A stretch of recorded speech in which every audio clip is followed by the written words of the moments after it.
chia ai kiri ban tuyết bị tung mai ban sông tiếng ông trục ác ma trục tiêu đa oi cô sóc xa cả đem hạt sạch dương krung krong thành đây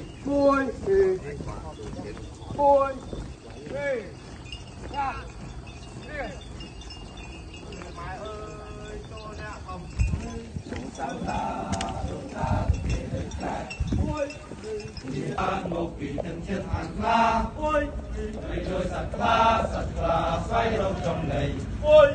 và ban chùm hai sắp lui những công kết đây với oi bài bầy này đi chiến chắc cầm chia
Yeah.